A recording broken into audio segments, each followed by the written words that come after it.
30 years ago, parents were losing sleep at night over Alice Cooper. Looking back, Alice seems harmless compared to church burners. But in the 70s, people thought he was actually killing babies and executing himself on stage, night after night. Well, I mean, I was the poster boy for controversy. So in some ways, I think I invented it. Because, I mean, you know, we were the first band we got banned in England.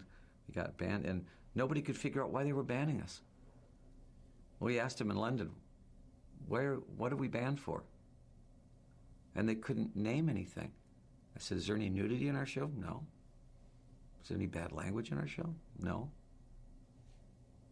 I said, what are we being banned for? Well, there's blood in your show. Has anybody ever seen Macbeth? Some more blood in Macbeth than my show, and that's required reading in school. There was no real definitive rock vampire that was really the creature of the night, and that's what Alice was supposed to be. If you say, welcome to my nightmare, you don't just say it, you do it. Give them the nightmare. You know, show them the nightmare.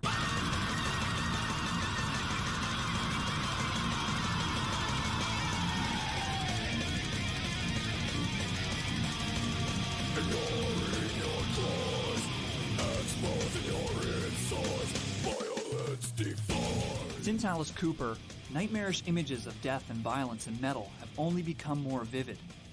Nowhere is this more prevalent than in the most extreme subgenre, death metal.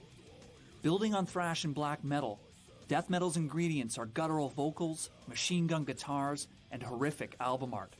The most infamous band in this subgenre is Cannibal Corpse. In Germany, the first 3 Cannibal Corpse albums are banned: Eaten Back to Life, Butchered at Birth, and Tomb of the Mutilated. Any songs from those records cannot be played by the band live. They're also banned in New Zealand, the first 3.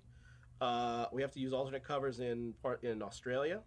A lot of stuff is banned in Korea. There's evidence to demonstrate that the average young person growing up today sees more violence through popular culture than ever would occur in real life. This is being marketed in many instances to young people, particularly teenagers, who won't have the social context. They don't have the background of how violence has informed our human condition over the years. And so what they're left with is the glamorization of weapons and violence as a form of conflict resolution. This is a band by the name of Cannibal Corpse. I don't know if you've heard of them. And they've been at the center of a significant amount of controversy regarding primarily their artwork.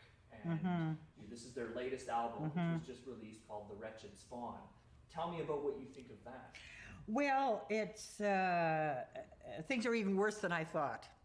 You've obviously uncovered some of the latest leading-edge examples of what's out there in the music world. I mean, I just can't see how responsible societies could turn a blind eye to this kind of thing being sold and marketed to young people as a form of harmless entertainment. First time somebody who knows nothing about the death metal scene, the first time they see, you know, one of our album covers or something like that, you know, it's going to shock them. If it doesn't, then, you know, we're not, you know, we didn't make a very good album cover. It's art. Just look at it as art. You know, yeah, it's disgusting, but I mean, there are lots of things. You go to the Vatican and look at some of the art there.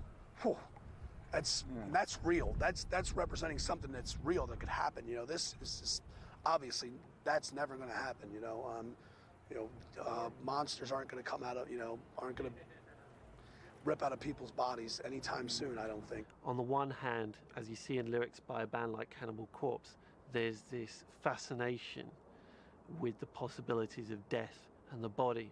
On the other hand, there's this terrifying fear of it.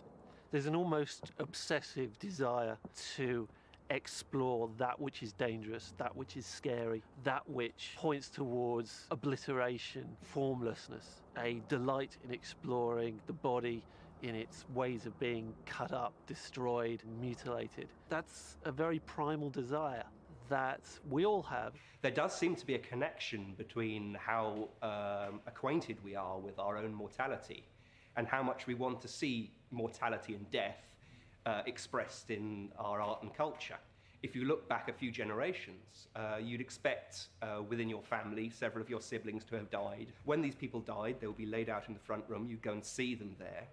Then afterwards, you'd probably sit down to a meal and where you'd be eating meat, and you'd be well aware that this slab of whatever it was had been living and breathing a few days back, and it might very well have been you that cut its throat. You knew that death is part of the very essence of life, and as we've begun to forget this, we seem to crave images of death and fear more and more.